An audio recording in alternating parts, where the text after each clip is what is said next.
Que Deus abençoe a todos. Por gentileza, abram as vossas Bíblias na Epístola aos Hebreus, no capítulo 11. A gente vai ler apenas o verso de número 6. Epístola aos Hebreus, capítulo de número 11, a galeria dos heróis da fé, apenas o verso de número 6. Enquanto os amados vão procurando, eu quero agradecer pastor Edmundo por mais uma vez nos dar essa rica oportunidade. Sempre tem nos abençoado e tem sido bênção em nossa vida. Assim diz a palavra: de fato, sem fé é impossível agradar a Deus, porquanto é necessário que aquele que se aproxima de Deus creia que Ele existe e que se torna galardoador dos que o buscam. Amém?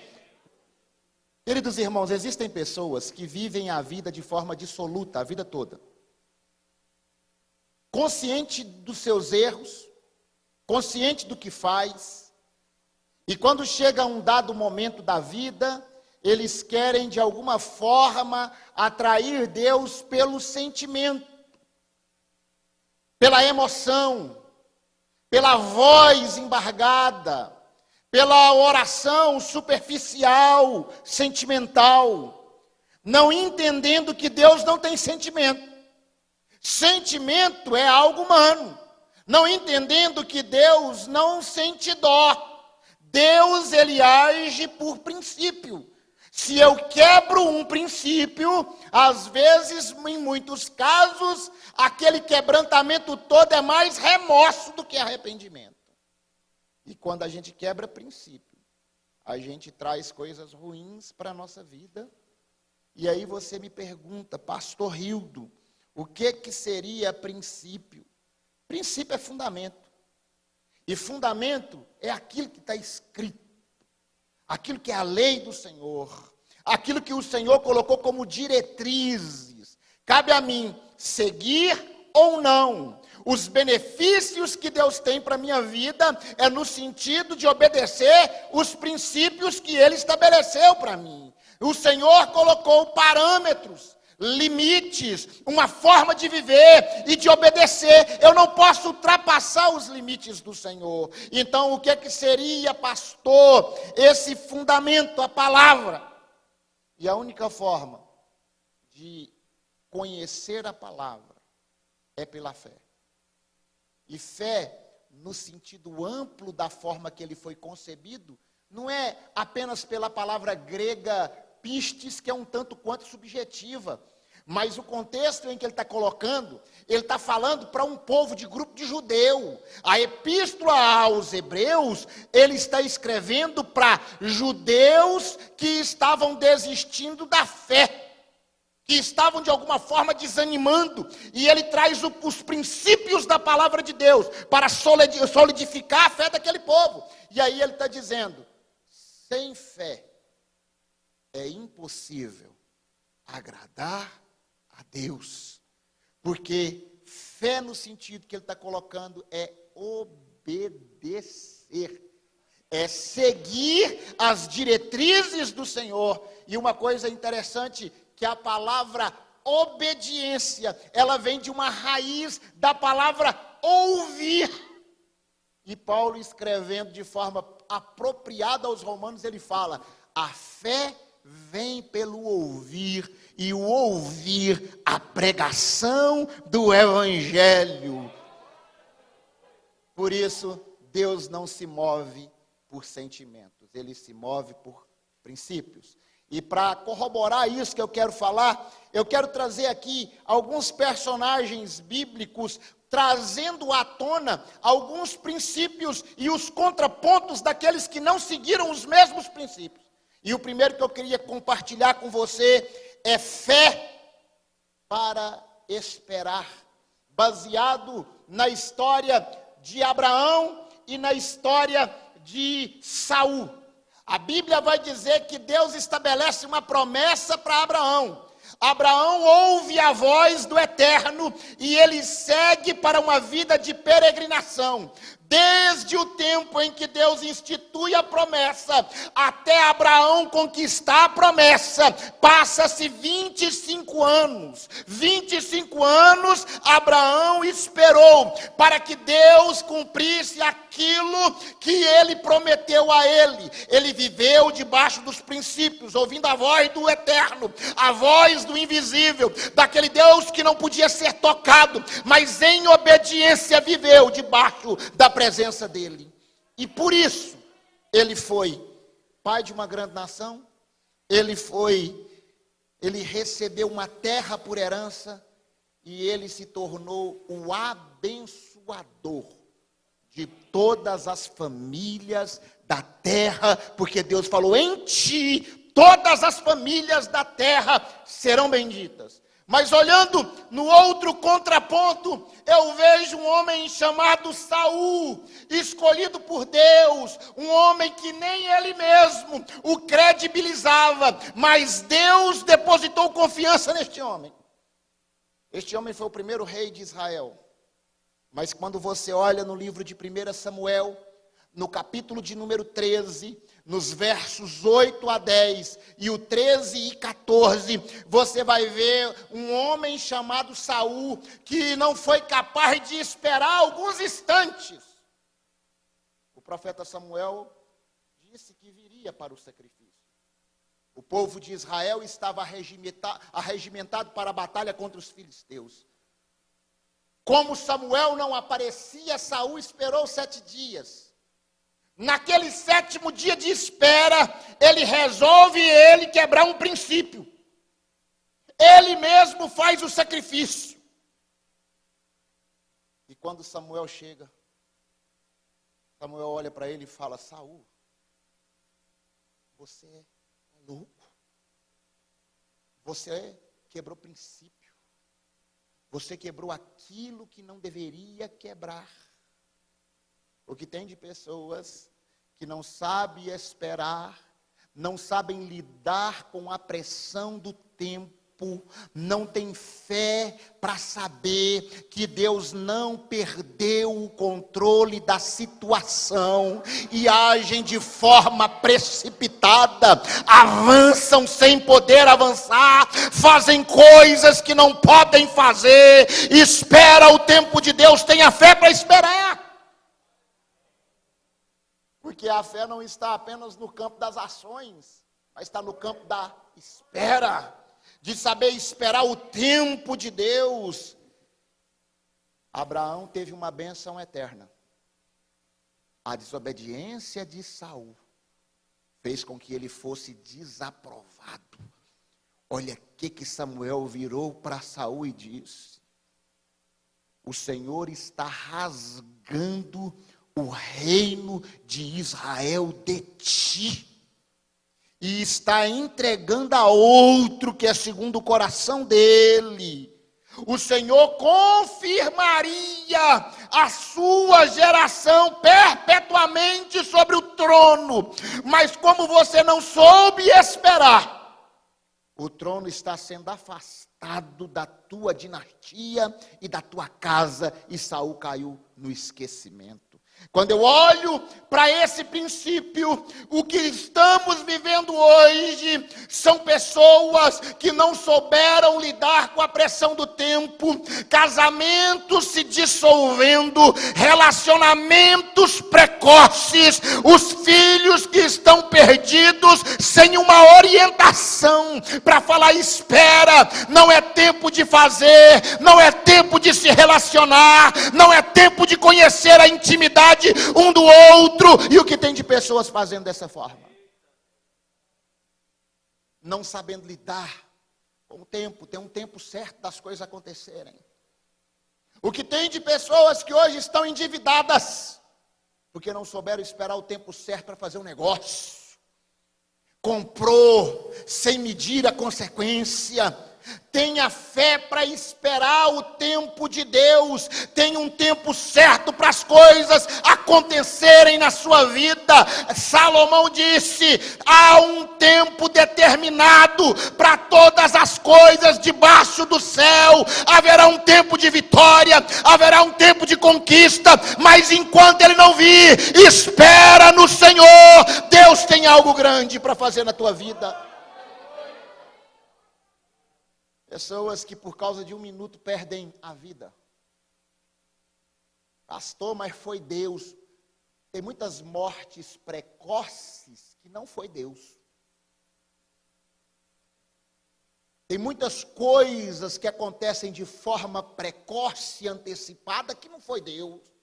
Não estava nos desígnios, não estava nos projetos, mas a precipitação, a falta de fé, a falta de confiança, a impulsividade fez com que perdesse bênçãos eternas. Eu vejo um que por causa da espera recebeu algo eterno. Eu vejo outro que por causa de não saber esperar perdeu as coisas eternas da vida. O que tem de pessoas dessa forma?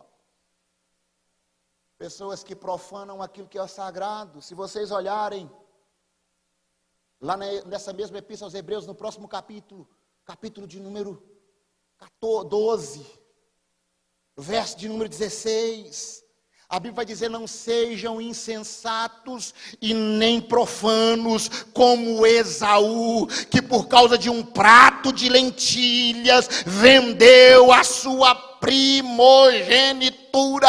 O que tem de gente que por causa de pratos de lentilhas da vida tem perdido promessas de Deus maravilhosas. É saber esperar, é um princípio. Segundo princípio, baseado também em contrapontos. Fé para renunciar. A gente fala muito da fé da conquista. Não é, pastor Edmundo? Fé para receber. Agora, fé para renunciar para algo melhor. Porque toda renúncia te promove para coisa melhor. Isso é fato. Olha o que a Bíblia vai dizer nesses dois contrapontos. Eu coloquei Moisés e o jovem rico. Nessa mesma epístola dos Hebreus, no capítulo 11, que a gente leu, versos 24 até o verso 24 ao 26, vai dizer: pela fé Moisés, sendo já grande, recusou ser chamado filho da filha de Faraó, escolhendo antes ser maltratado com o povo de Deus, do que por um pouco de tempo ter o gozo do pecado, tendo por maiores riquezas o vitupério de Cristo do que os tesouros do Egito, porque tinha em vista a recompensa. Eu vejo um Moisés que foi educado, criado, preparado para ser alguém da realeza, alguém de alto calão, pessoa de vida relevante, mas ele renuncia todas estas coisas para ir para a faculdade do deserto. Ele abre a mão do palácio, sendo servido pelos outros, para ir para o deserto para servir pessoas. Se vocês pararem para analisar, após a morte do egípcio enterrado na terra, na areia, e que Moisés entra para dentro do deserto, a primeira ação de Moisés é servir. Quando ele pega e dá água para os animais das filhas de Jetro, ele sai do palácio, onde ele era servido, onde vivia de forma suntuosa, vivia bem, para ir para o deserto para servir, porque os grandes projetos que Deus tem para a vida dos seus servos, mais notáveis, é o serviço que muda a história dos outros. O evangelho é serviço. Se você olhar dentro da cultura judaica, culto público como o nosso não é chamado de culto, é chamado de serviço. Tanto é que na língua inglesa, quando tem um local de culto, está escrito service, não está escrito culto, porque dentro da visão judaica, culto é aquilo que é secreto, aquilo que é íntimo.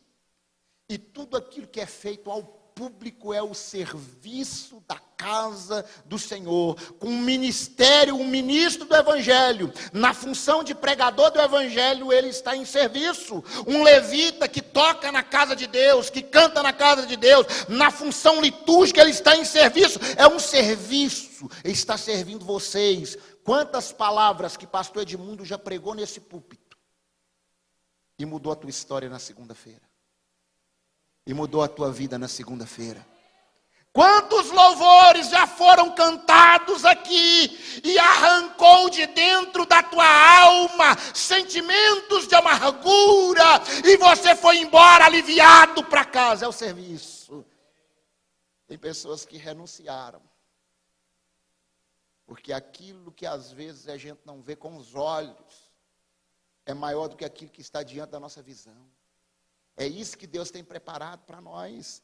Mas a gente vai ver o jovem rico no Evangelho de Mateus, no capítulo 19, versos 21 e 22. Depois dele falar: bom mestre, que devo eu fazer para herdar a vida eterna? E aí Jesus recita os mandamentos, a Torá, a palavra do Senhor, os princípios. Ele fala: eu sigo isso desde criança. Se tornou hábito.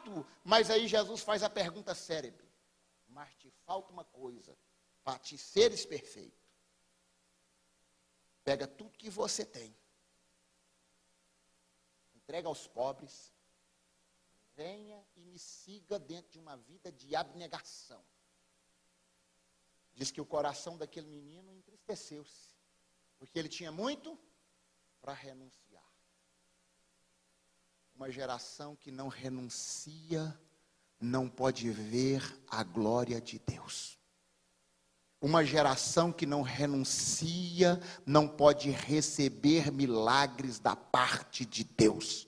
Uma geração que não renuncia é uma geração que não pode ter contato maior com Deus. O que tem de pessoas que passa pela vida cristã, uma vida cristã totalmente superficial, porque não renuncia suas vontades, não renuncia o eu, não renuncia o que você quer, não o que você tem. Nessa noite eu quero falar para você: quer ver a glória de Deus? Renuncia ao pecado. Quer ter intimidade com o eterno? Renuncia ao ativismo. Quer receber graça da parte de Deus? Tenha renúncia. Mas sem renúncia não tem como receber coisas notáveis. É um princípio. Eu abro mão disso por amor ao Senhor. E este Senhor, Ele vai te dar contrapartida da sua obediência. Se vocês olharem os 14 versículos e as 7 bênçãos inseridas em Deuteronômio de número 28, naquela primeira seção do verso 1 ao 14, vocês vão ver que todas as bênçãos, pastor Edmundo, é condicionada ao obedecer. Hoje eu estava falando de manhã sobre Davi, no Salmo de número 144. E quem tem a minha lista de transmissão até recebeu a mensagem. Eu escrevi que Davi viveu uma vida de guerra, para que a próxima geração vivesse em paz. E de fato viveu em paz. Salomão viveu em paz. A guerra veio só depois de Salomão. Ele renunciou muitas coisas para ampliar o seu território, para que ele deixe um legado. Se eu quero deixar um legado para a próxima geração, eu tenho que renunciar a muita coisa. Se eu quero deixar um legado para a minha família, eu tenho que renunciar a muita coisa. Sem renúncia não tem como receber, irmão. Sem renúncia não tem como ver além dessa visão humana. Sem renúncia não é capaz de sentir a glória de Deus. Muitas vezes a gente fala: eu não sinto mais a presença como eu sentia, como antigamente, mas você não vive como você vivia antigamente. Hoje a rede social te toma seu tempo. Hoje os programas te tomam o seu tempo. Quantas vezes chega o horário do culto, hoje que nós estamos em estado de pandemia, Mas quando a gente tinha liberdade de ir e vir, tinha lugar sobrando dentro do templo. Quantas vezes deixamos de vir para a causa de Deus, para ter compromissos triviais? Eu tiro coisa, eu priorizo aquilo que é trivial por aquilo que é essencial. Porque a casa de Deus, principalmente num domingo, irmão, é essencial. Não é dia de marcar compromisso, não é dia de festa, é dia de vir e adorar o Senhor. É um momento que eu estou na presença de Deus, 1h30, 2 horas. E tem de gente que vai para a festa de família e não está nem para o culto. Aí você entra dentro da agenda dele, ele não é cristão, então ele faz as festas no domingo. Eu só vou em festa dia de sábado, irmão. Minha irmã virou para mim e falou assim, meu casamento. Eu falei, eu só vou no seu casamento se eu não tiver compromisso. Porque eu tenho um compromisso com aquilo que é sagrado. Coisas triviais não me tira daquilo que o Senhor tem para a minha vida. Terceiro contraponto, que eu quero falar o quarto, que é algo que era de última hora, Deus colocou no meu coração. Terceiro princípio, fé para reconhecer a autoridade espiritual. Essa é a geração. Me perdoe se eu for ferir alguém. Mas essa é a pior geração em reconhecimento de autoridade espiritual que eu conheço. Uma geração que não respeita a autoridade. É um sentimento de anarquia tão grande, de insurreição, aquilo que é autoridade. Pessoas que não respeitam pastores, pai e mãe. Eu peguei 2 contrapontos para corroborar a minha tese aqui. Primeiro eu coloquei o centurião de Cafarnaum. E o segundo eu coloquei Ló. Um seguiu princípio da autoridade espiritual e recebeu o milagre que ele procurava, mesmo sendo pagão.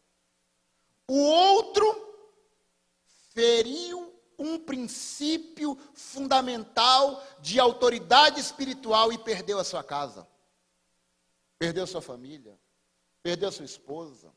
Olhando para esse texto que está ali no Evangelho de Mateus, no capítulo 8, do verso 8 ao verso 10, vai dizer: e o centurião respondeu, disse: Senhor, não sou digno de que entres na minha casa, mas eu sou um homem sujeito à autoridade, e tenho autoridade também, porque eu tenho servos e tenho soldados. Eu digo, faz isso, ele faz aquilo, ele faz. Mas o Senhor tem uma autoridade que é muito maior do que a autoridade de Roma, muito maior do que a minha autoridade. Se o Senhor falar uma palavra, o meu servo vai ficar curado. Aí Jesus, ele entende das coisas. E aqui eu abro um parêntese. Só reconhece a autoridade. Só tem autoridade quem reconhece a autoridade. Jesus olhou para aquele homem e maravilhou-se. E ele falou: nunca vi tamanha fé em Israel. Baseado em quê? Na fé judaica? Ele era um pagão. Baseado em quê? Na Torá? Até as regras básicas da vida têm princípios e que devem ser seguidos. Jesus olha para aquele homem e fala assim: esse homem aqui é um homem que não quebra princípio. Ele sabe o que é princípio. Então a fé dele é vinculada à obediência daquilo que ele aprendeu, do reconhecimento dele. E aí Jesus olhou: vou fazer um milagre na tua vida porque você entende de princípio. Você sabe o que é princípio de autoridade.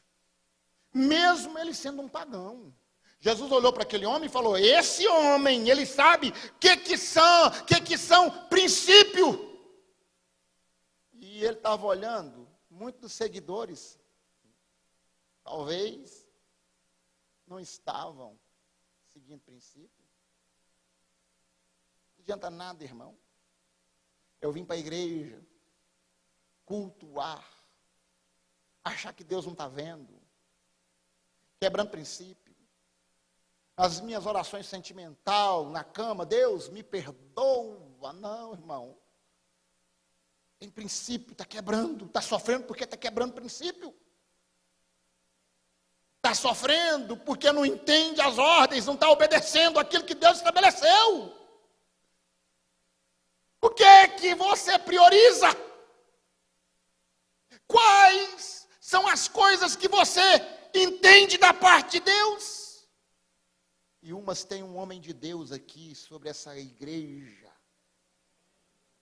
que deve ter o decoro necessário em relação à vida dele, porque ele é uma autoridade espiritual. Eu nunca vi gente obediente ao seu líder espiritual ter uma vida desordenada. E o senhor para pensar, pastor Edmundo. As pessoas que mais quebram princípio na igreja são sempre as mais problemáticas. É sempre aquele que não faz. O que reclama do dízimo é o que não dizima.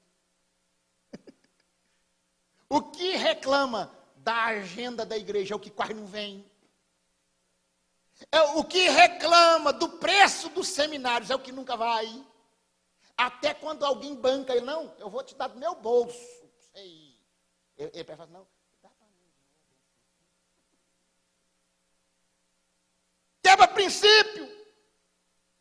Você pode ver que a maioria das pessoas que passa prova na igreja é os que menos ajuda os outros também.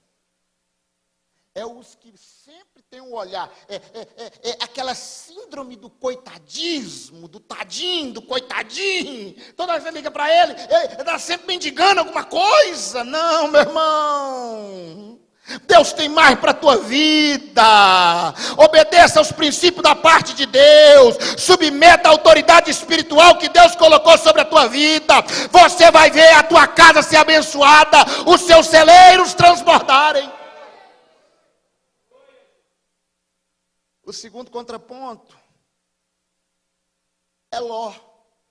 Eu preguei essa mensagem aqui de Ló há uns 5 anos atrás. O pastor Edmundo até gravou ela.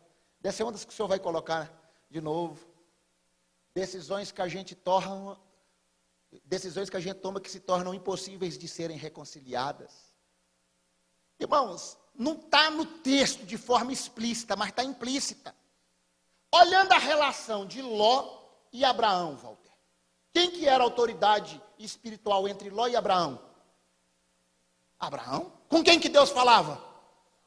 Ló está seguindo quem na caminhada? Ló prosperou por causa de quem? Tem gente, pastor Edmundo, que não entende certas coisas. Tem gente que acha que a bênção está nele. Mas às vezes a bênção está na sombra que ele está. Ele está debaixo da sombra de alguém abençoado, ele está recebendo a bênção e ele se acha o bambambam da história. Deus está me prosperando, que eu sou bom. Não, irmão, tem uma cobertura sobre a tua vida, tem uma sombra sobre a tua vida, tem algo que protege a tua vida, tem uma autoridade sobre a tua vida. E aí ele se acha o bambambam da história, olha as colinas de Sodoma e Gomorra e fala, eu vou para lá. O centurião obedeceu um princípio, o que aconteceu? O servo ficou curado por uma palavra. Então ele recebeu o que ele buscava. Ele estava buscando aquilo, ele recebeu aquilo por causa de um Ló. O que aconteceu com Ló? De rico virou cativo. De homem que anda com profeta, de homem que Deus fala, de homem que ouve a voz de Deus, se torna um fanfarrão na cidade onde ele morava. Sabe por quê? Ele era um fanfarrão, porque na hora que ele falou para os genros dele, que o anjo do Senhor vinha, os genros dele, vou falar na linguagem de hoje, o Senhor está tirando nós. O Senhor está ficando doido. O Senhor já está um velho gaga. Por que eles não deram peso na palavra de Ló? Por que a palavra de Ló não teve peso dentro da casa dele? Por que a palavra de Ló foi como areia? Autoridade para falar, porque não reconhecia a autoridade que estava sobre a vida dele. O que tem de crente vivendo desse jeito porque não reconhece a autoridade? Não, o pastor está lá. Sigo não. Eu só vou lá. Não obedeço pastor, não. Meu pastor é Deus. Deus. Você não tem conexão direta com Deus assim, nesse sentido? Sentido de congregar, de obediência. Se você não submete o seu líder que você vê, que é tangível, que pode ser palpável, você vai obedecer Deus, que é transcendente, que é intangível, que é intocável. Você não consegue alcançar. Tamanha é a grandeza de Deus que nós não é capaz de ir até Ele. O salmista, no Salmo 144, no verso de número 6, se eu não estiver enganado, ou 7, ele fala, venha até nós. O que ele está dizendo? Eu não sou capaz de ir até o Senhor, mas o Senhor é capaz de vir até mim. É grandeza, princípio. Tem um pastor que te guia. Tem um pastor que te orienta, tem um pastor que te aconselha. Às vezes ele vai ter uma palavra de bálsamo, mas às vezes ele tem que ter uma palavra dura, e é essa que Deus quer. Sabe por que a gente vive uma geração fraca? A geração que está vendo os seus direitos sendo tolhido aí, não faz nada. Porque é uma geração que você não pode falar a verdade. Eu convivo com uma pessoa que não gosta de ouvir verdade. Por mais que a verdade seja latente, ela não gosta de ouvir a verdade. Ela quer que você maquie a realidade. O que tem de gente desse jeito? Pastor não. Pastor veio aqui para dar cajadada mesmo. Mas é a cajadada que cura. Tanto é que o salmista, no Salmo 23, na segunda parte do verso 4, ele vai dizer, a tua vara e o teu cajado me consolam. Tem hora tem que tomar umas varadas para ser consolado. Último contraponto, para que a gente possa encerrar a mensagem de hoje. Peguei mais dois exemplos. Aqui eu não coloquei só uma pessoa, mas eu coloquei uma casa. Quarto princípio, fé para repreender os erros dos filhos. Qual que é o contraponto que eu coloquei? A casa dos recabitas. E a casa do sacerdote Eli. Eu preguei aqui uma vez a mensagem sobre os recabitas. Vocês lembram a mensagem que eu preguei sobre o recabita? Eu falei sobre o poder do exemplo e o poder da obediência. O que o poder do exemplo e da obediência gera? Uma casa que tem princípio, ela se perpetua. Olha qual que foi a resposta de Deus em relação à obediência dos recabitas. Jeremias capítulo 35, verso 18 e 19. Só vou ler esses dois textos baseados nisso aqui. E a casa dos recabitas, disse Jeremias, assim diz o Senhor dos exércitos, o Deus de Israel, pois que obedeceste ao mandamento de Jonadab, vosso pai. Então o que ele estava obedecendo? Obedecendo o mandamento de um pai. De um pai que orientou. Nessa época aqui, Jonadab já não era vivo. Já tinha 250 anos que Jonadab tinha morrido. E ele fala, porquanto obedeceste o mandamento de Jonadab, vosso pai, e guardaste todos os seus mandamentos, e fizeste conforme tudo quanto vos ordenou. Portanto, diz assim o Senhor dos exércitos, Deus de Israel, nunca faltará homem a Jonadab, filho de Recabe, que esteja na minha presença todos os dias. A casa dos recabitas obedeceu o princípio, o mandamento. E qual que foi a promessa de Deus? Enquanto existir descendente dessa casa, essa casa será consagrada a mim, essa casa terá a minha glória, essa casa terá a minha presença no meio. Por por isso que a gente vê casas abençoadas, já viu? Que tem gerações e gerações, né, pastor Edmundo? A gente que já tem um tempo de caminhada, a gente conhece as famílias que são gerações e gerações de filhos obedientes, de casamentos estáveis, de pessoas tementes a Deus, de pessoas que servem a Deus, e é impossível você não caracterizar aquela casa e dizer assim: essa casa é uma casa da bênção de Deus. A bênção de Deus está nessa casa. É ou não é? Você olha e fala: a casa do fulano, já passaram por tantas lutas, já passaram por tantos problemas, mas você chega lá, você sente a presença de Deus. Quando você ouve a voz deles, você sente a presença de Deus. A segunda casa para o contraponto que eu quero colocar aqui, a casa de Eli. Um homem que tinha tudo para ser um grande homem.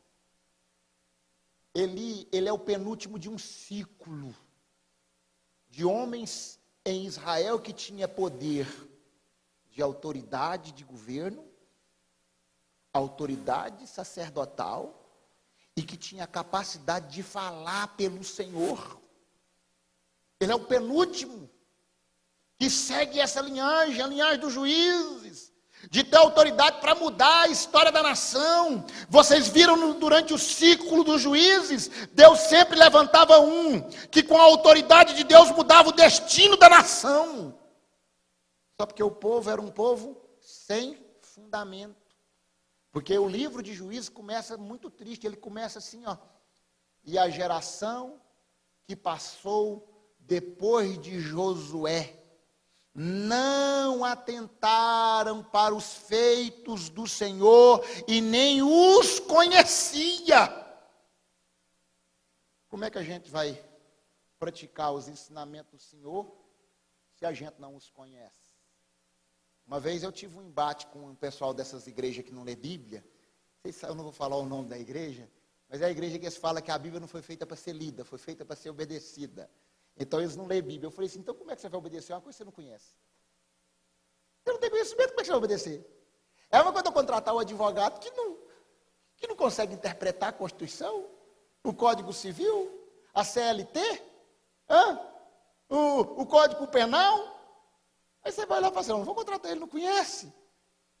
Como é que eu vou obedecer uma coisa que eu não conheço, que eu não leio, que eu não medito, que eu não aprendi? Só que ele se torna um pai relapso, condescendente com os erros dos seus filhos. E além dos seus filhos profanarem a sua casa, eles passam a profanar o templo de Deus. Porque rebeldia gera rebeldia.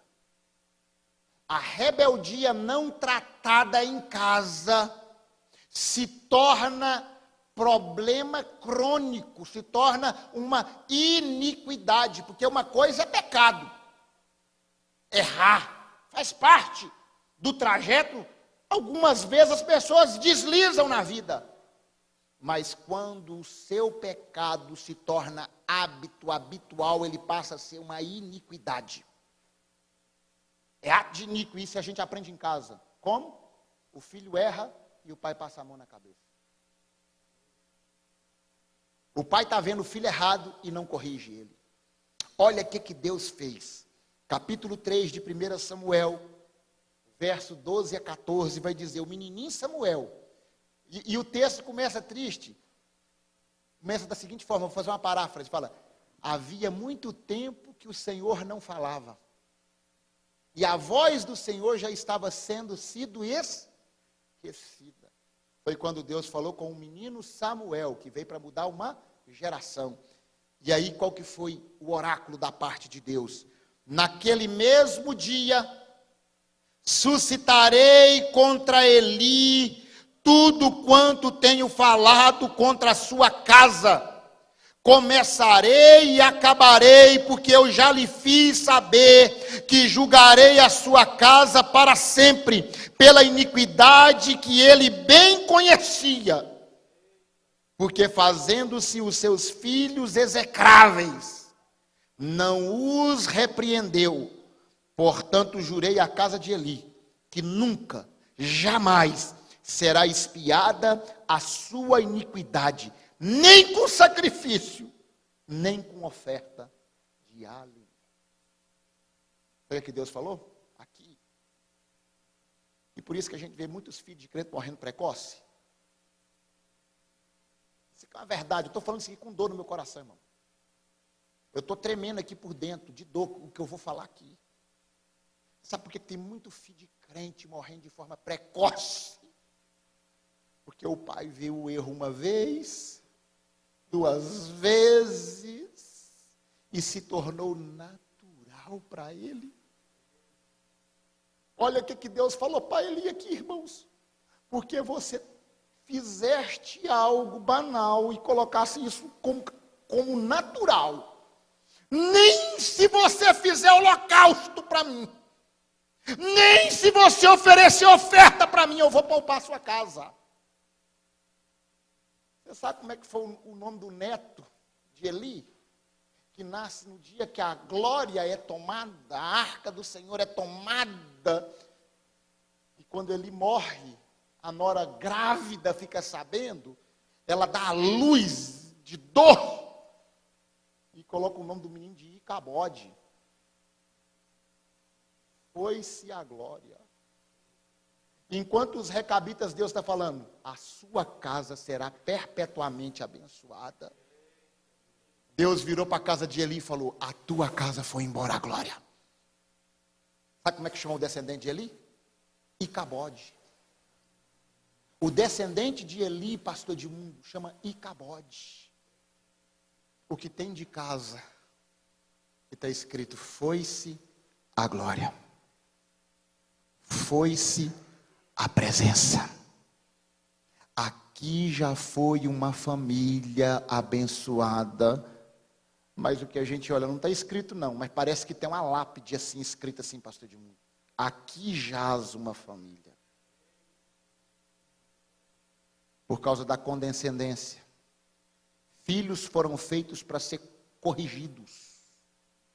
Quanto mais prematuros eles forem corrigidos, quanto mais prematuros eles forem acostumados com a disciplina, com a correção, por isso que a Bíblia fala, não poupeis a vara a vossos filhos, ele está dizendo, enquanto ele tem criança, crie um domínio sobre a vida dele, que ele nunca vai desvincular do seu domínio. Tem gente que fica colocando a educação dos filhos só nas salinhas da igreja. Quem tem que ler a Bíblia para o seu filho é você. Quem tem que sentar com ele e orientar a palavra de Deus é você.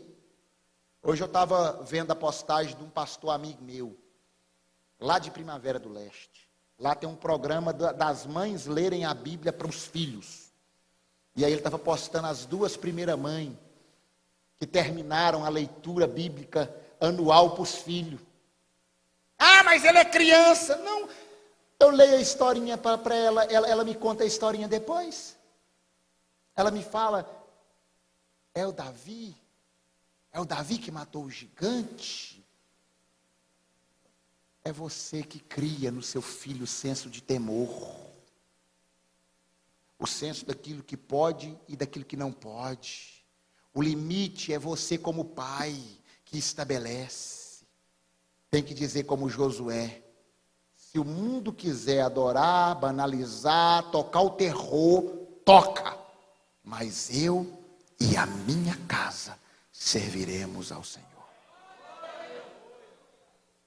Eu e a minha casa continuaremos de força em força, de fé em fé, de graça em graça, caminhando para o céu, triunfante, e debaixo do princípio da palavra, a gente vai viver uma vida abençoada, porque a gente vai entender que Deus não se move com a mãe desesperada, chorando pelo filho baleado, mas Ele vai se mover pela mãe, que ensinou e instruiu, e quando ela ajoelhar para orar, falar, Deus, coloquei nos teus caminhos, guarda ele, livra ele, proteja ele.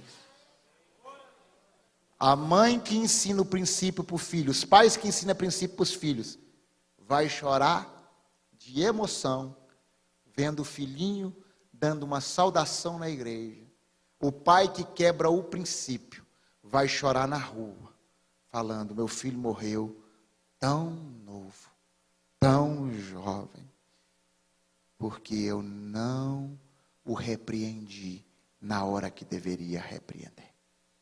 Não deixe o pecado dos seus filhos se tornarem natural, banal. Expulsa de dentro da sua casa e fala, Icabode na minha casa, não. A minha casa vai ter o cavote, a presença do Todo-Poderoso. Se coloca de pé, por gentileza.